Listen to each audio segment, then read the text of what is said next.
It is time to awaken, wizard. Arise, wizard.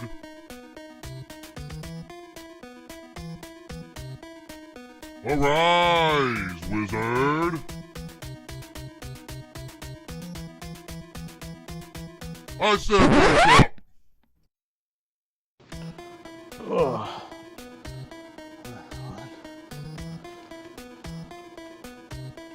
Ugh. Where am I? Welcome, mortal, to a place where the gaming blasphemers and heretics come to suffer for all eternity. Welcome to the dojo!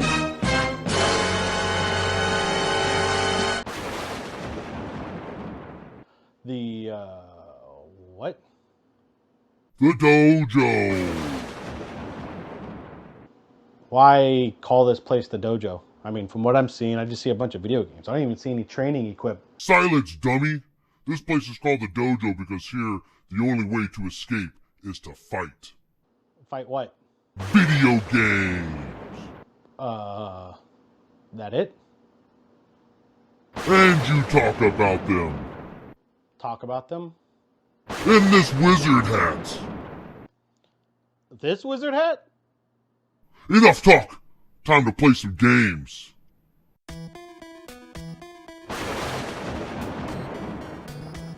Ah, Ninja Gaiden on the NES, man. I used to play the hell out of this when I was a kid.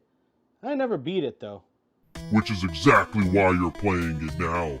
If you want to survive the dojo, you must conquer the game that you could never conquer.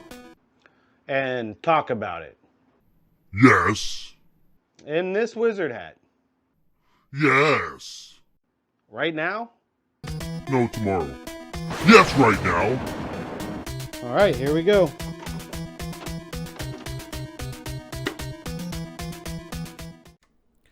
Ninja Gaiden on the NES. What's to say that hasn't already been echoed by the gaming community throughout the decades? Back in the day, if you wanted the go-to gaming experience that launched Nintendo into the status of legend, you would boot up Super Mario Bros., Legend of Zelda, Duck Hunt, or any other one of the numerous family-friendly games that lived within the vast NES library. But if you wanted to experience gaming on a grittier, more adult level, the kind of gaming that was made to remind you of how bad you really were at video games, you would slap in Ninja Gaiden. When I first got my NES as a kid, outside of the Super Mario Bros. And Duck Hunt pack-in, the only other game I got with it was Ninja Gaiden. Let me tell you something. Seeing the cover box of that with that ninja wielding that sword in front of that burning city really set my imagination on fire. This was something I had to experience. And looking back on it now, this was a game that really shaped how I grew up in a way. After booting up the game, you are met with the title screen. And if you waited a little bit, you would witness something extraordinary. Something that was rarely ever seen on the NES. Something that in my eyes at the time, put Ninja Gaiden on a completely different echelon above the rest. You would see the intro cutscene. These cutscenes, or in Tecmo's words, their unique cinema display system, told the story of Ryu Hayabusa in a way that truly blew my mind as a kid. I still vividly remember the first time I saw that intro. The way these characters moved and how this scene was set made me feel like I wasn't just playing a game. I felt like I was playing through an action cartoon. Now, I can't deny the legacies that games like Mega Man, Contra, Castlevania, and so many others created for themselves on the NES. But when it comes down to it, I don't think any of those games hold a candle to Ninja Gaiden when it comes to cutscenes and narrative. I mean, from the moment you booted the game up and you saw that intro cutscene, you knew you were playing something special. Now let's hit start and check this bad boy out.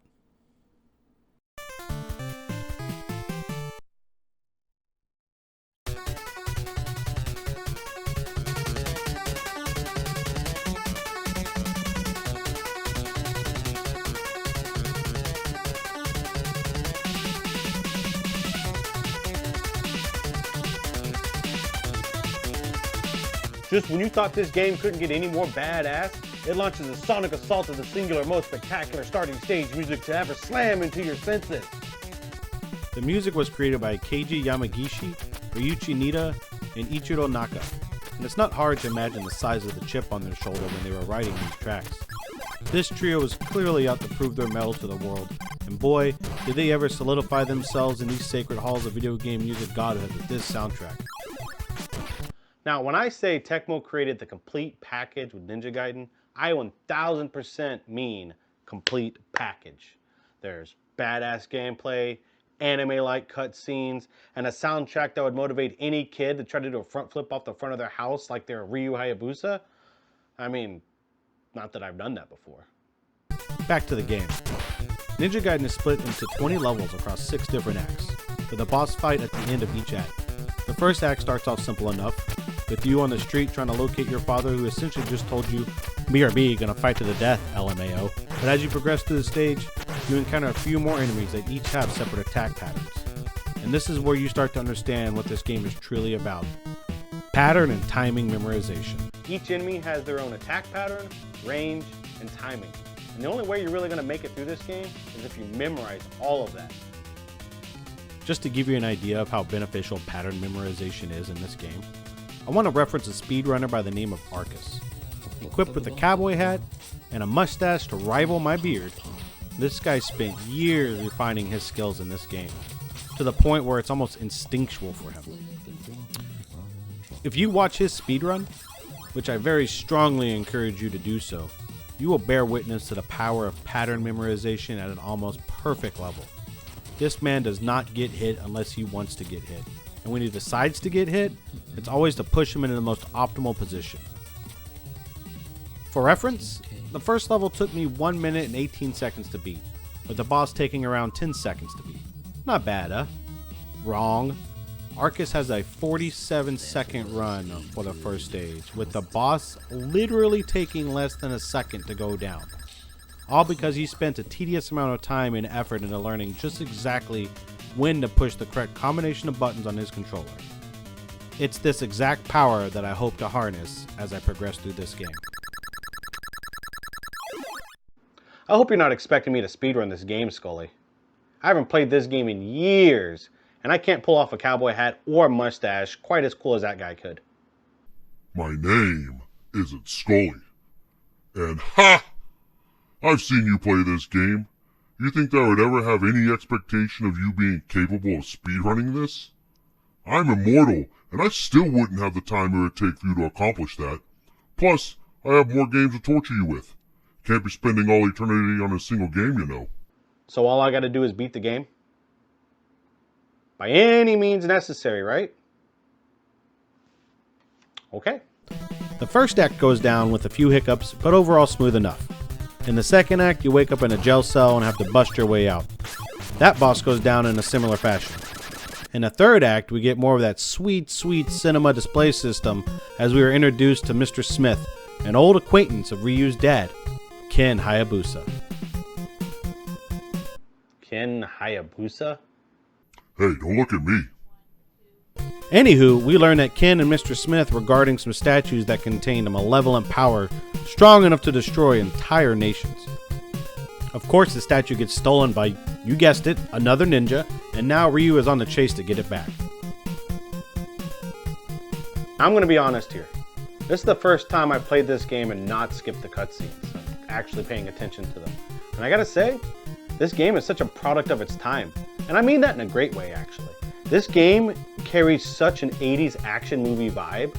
It reminds me of movies like Commando and Cobra, but you know, with the badass ninja instead. This stage also introduces the single worst enemy in the game, this little spawn of Satan himself. Throughout the game, this bird is going to make your life a miserable hell, and it's going to challenge your ability to believe in yourself. The worst part about it is when the game introduces this enemy, it gives you a time stop, freezing that bird in place so you can easily move past it. Even throughout the rest of this stage, the bird seems pretty manageable. All you gotta do is jump at the right time, right? Oh boy, are you in for a surprise. Later on in Act 3, I get my first game over as I recklessly jump directly into the arms of my enemy. But other than that, the boss goes down pretty easily. just when you think the game couldn't be any more 80s action, Act 4 comes around, and guess who they are bringing to this ninja hootenanny? The mother effing CIA.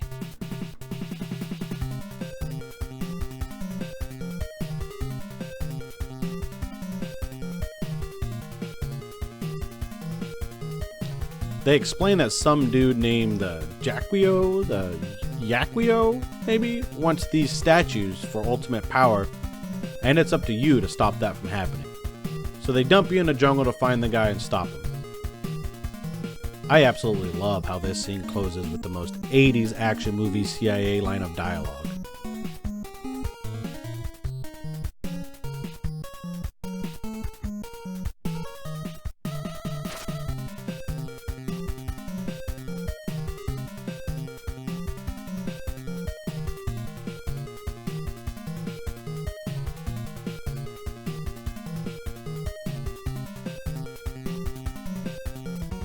This is also where we get our first true taste of the kind of despair that this game is known for. Remember that stupid bird that I introduced in the third act?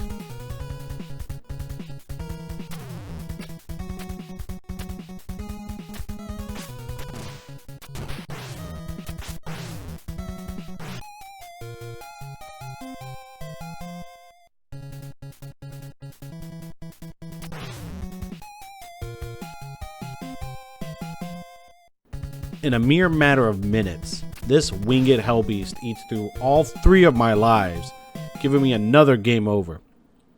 Act 4 also ramps things up by giving us much longer levels and much more enemy density. Things are definitely getting more spicy, but I still managed to beat the boss on my second try.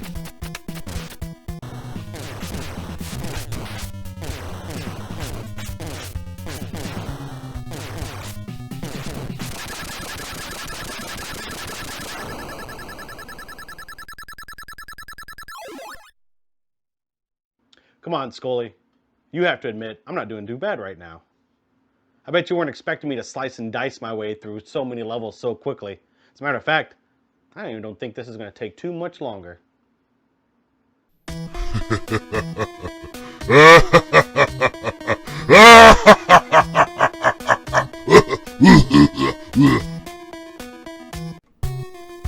In Act 5, we finally get to see the demon himself.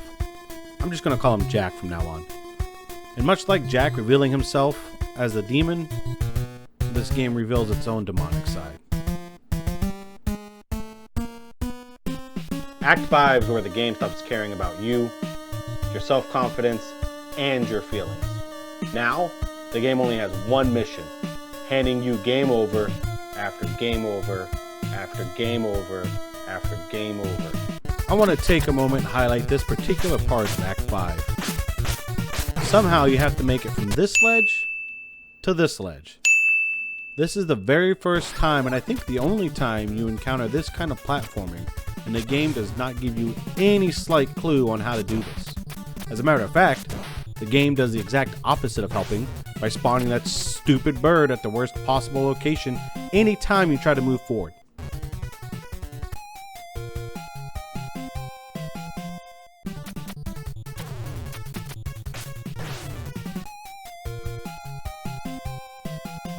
It took me 3 deaths to figure out how to get past that section, and after getting that dopamine hit of accomplishment, the game reminds me that it's not here to help me feel better about myself. No.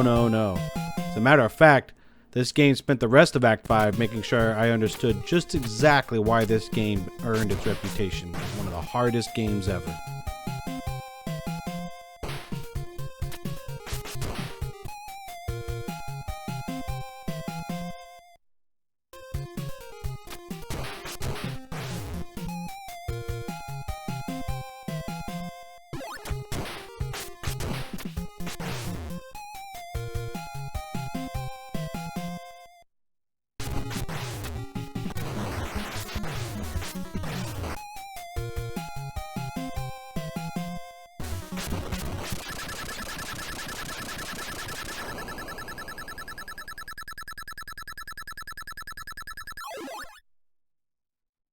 I wouldn't say that I beat Act 5, much more than just survive it, really.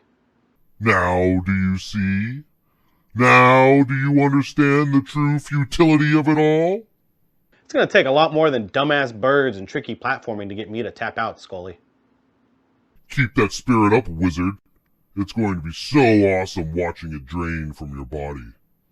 And my name's not Scully! Here we are, friends. The final act. Before we continue on with this, I want to share some insight to help paint a picture of what I went through in Act 6. Up until this point, it took me about 57 minutes to get past Acts 1 through 5. That was with the numerous deaths and game overs and boss fights and what have you. Starting at the 57-minute mark, I did not reach the end title screen until the 3-hour and 50-minute mark. That's almost 3 hours on a single act. This one act took over 3 times the amount of time that the previous 5 acts took all combined. All of that time was spent primarily on 2 different sections of Act 6. This section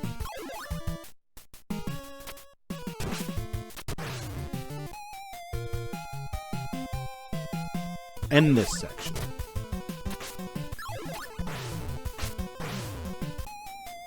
Now, when I tell you that these 2 platforming sections are the absolute worst platforming sections I've ever played in my life, I'm understating that.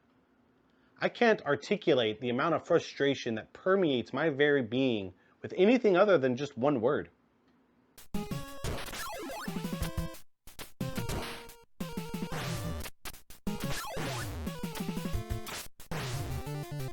God.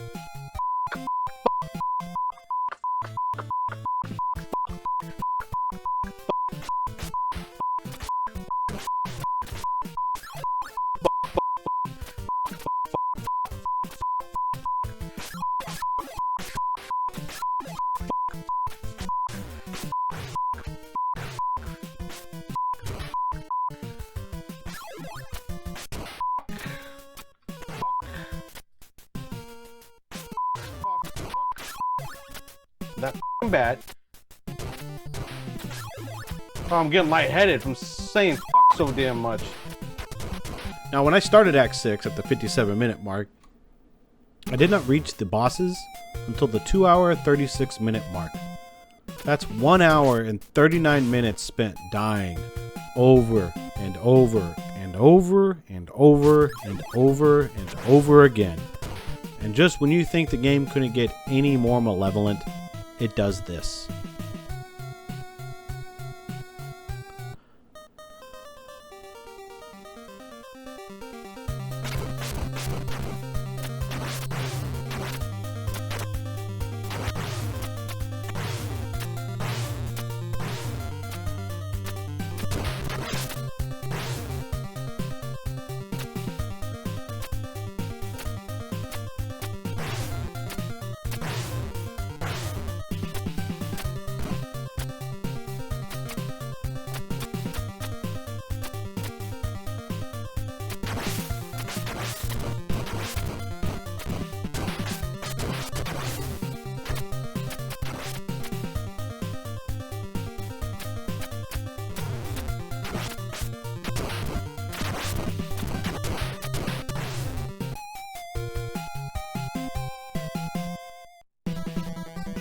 Death on this boss takes you all the way back to the first stage of the act. This is the only act that does this. When you die on a boss of any other act, you just go to the beginning of the last stage. But not Act 6. No, no, no. I literally spent 1 hour and 39 minutes to be completely reset from the very beginning of the act. I gotta hand it to you, Scully. I've never had a single game drain every ounce of positivity in my body. I told you that you were going to suffer. Did you really think you would so easily escape despair in the dojo? Whoa, whoa, whoa there, Scully. I'm not out of the fight just yet.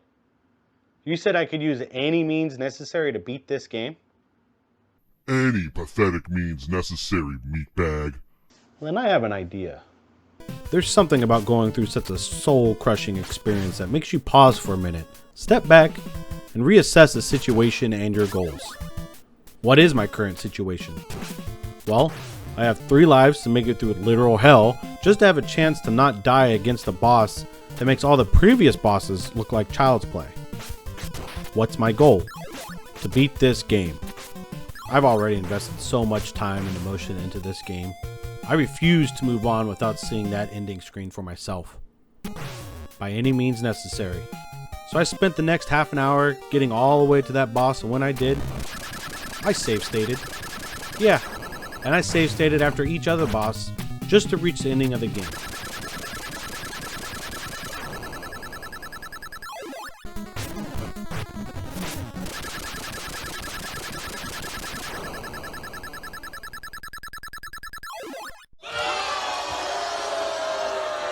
Loser! You're a loser! Are you feeling sorry for yourself? Well, you should be, because you are dirt! You make me sick, you big baby! Yeah, I get it. But I swear to you that when I started this game, I wanted to beat it in the purest way possible. But I realized that not any Yahoo can just up and beat Ninja Gaiden on a whim. Unlike some of these other NES titles, Ninja Gaiden requires a lot of dedication and time spent on it. And I respect that. I respect that so much that I promise you that even though we're at the ending now, I'm not done with this game. I'm going to beat this game the way it was meant to be beaten, on the hardware it was supposed to be beaten on. That's a promise. The ending was exactly what you'd expect. Ryu defeats the evil baddie and gets the girl while saving the entire planet. Also while learning that the CIA never intended to pay him. How rude.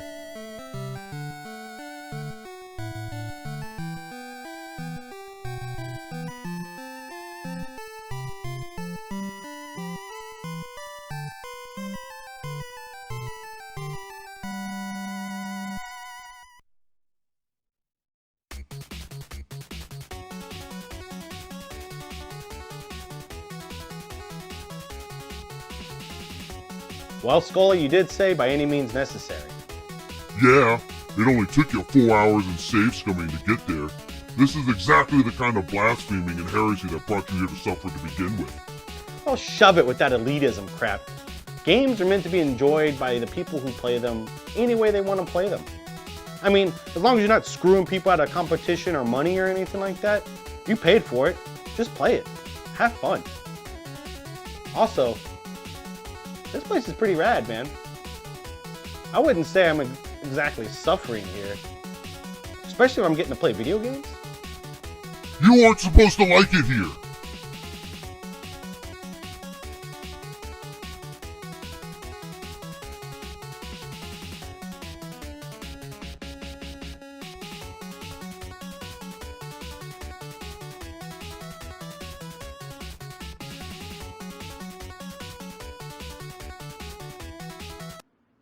Now, when I tell you that these two games are just ass, I mean it.